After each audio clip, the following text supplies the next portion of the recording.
السلام عليكم. لا تنسوا الإعجاب بالفيديو والاشتراك في القناة تشجيعا لنا لنستمر بنشر المزيد إن شاء الله. كان يا مكان ربي خالق الكوان في كل مكان وزمان. كانوا الناس الفهام يحفظوا الحجايات القدام، يرويوها للصبيان، منهم ياخدوا عبار وحكام عظام. في ايام زمان كانت يا الخوان مرا بنت الرجال، إلا بغات تهدر بكلامها تعبر، وإلا كان شي وحلة مزيان تفكر. المهم قلبها صافي وخيرها وافي. كانت صفية عايشة في دويرتها مع وليدها عمارة، اللي كانوا مصايبو كتار وما يدير غير الغسلات الكبار. أمو كانت ديما ليه تصبر، وفي كل مرة تلقى ليه عذر، تتقول ولدي باقي صغير، هير يكبر غادي يتبدل ويولي راجل ومرجل. عمارة كانت فعايلو غريبة وأفكاره هبيلة، وبالنسبة للعقال بزاف على النية.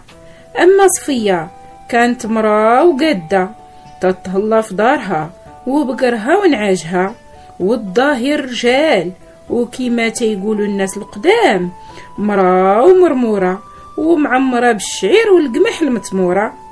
وفي واحد النهار من ايام الله كانت صفية من المرض تعاني، وقالت العمارة قوم يا وليدي بالمهام ديالي، سير للسوق جيب الخضرة والقوق، تبزيرة والحم وحمص مسلوق وفواكه مخلطة وبرقوق، وقال الحاجة اللي عرفتيها تعجبني وتجيني في الذوق. عمارة ربط الحمارة وخرجها من الكوري وحط فوقها الشواري، شد من امو الفلوس حطهم في الجيب وركب ودلى رجليه، شد الطريق والحمارة بدات في النهيق. عمارة وصل للغابة، حس بالعياس رافيه والنعاس دلي عينيه، وبدا يكمع تحت الشجرة تكا وبغى من النعاس يشبع. فكر في حمارتو، خافها لا طريق السوق تتبع، ربطها في لحيتو وغم راسو في قب جلابيتو، سند وبدا في الشخير وما حس بالشفار اشنو كان يدير. عمارة سلم للنعاس ومد الراس ونسى السوق والناس. داز وقت طويل وفاق وبدا يقلب على الحمارة، قلب وجهه لقى اللحية ما باينة والحمارة ما كاينة. سول راسو وقال واش انا عمارة؟ عمارة بلحيتو وحمارتو، وانا تا وحدة ما لقيتها. غادي نمشي للدوار نسول في الدار ونشوف واش عمارة تما ولا مشى للسوق. رجع عمارة الطريق كاملة ومن طولها قاع رجليه ولات وارمة. وصل للباب عياط وتسنى الجواب، كان صوتو قوي. امو جاوباتو بدات تدوي، عمارة ما كاين، مشى للسوق. عمارة تأكد باللي هو عمارة، وراه ودر الحمارة اللي داوها ليه الشفارة. دخل عند امو وقال ميمتي هاني جيت، لا مقدية ولا زيت، واللحية والحمارة ما بقيت لقيت. امو تصدمات سباتو وعيرات، قالت له هادي قلة الفهامة والحماق فيك بالطابع والعلامة، الله يهديك هاد الحالة راه ما هي حالة. صفية وصاتو يقعد في الدار يحضي الفار وما بقى يسقيها المرار. المرا لوات لحافها وعقدات خرقتها بحال العمامة، وكانت زربانة حيت النهار وصل نصو والسواقة قربوا يتفرقوا. هو قعد في الكشينة قدام القصرية، وجاتو دجاجة تقاقي وتناقي، جاوبها سيري عند الحضانة راه ما عندي ليك قانا. الدجاجة ترد عليه بصوتها وهو معاها يدوي، بغيتي تكسكسي يالله زيدي، هاني مشيت عند حضانتك نسخنها ونقوم بخدمتك. ايوا يا الخوت، عمارة سامح الدجاجة في القوت، أمو غادا بالفقصة تموت.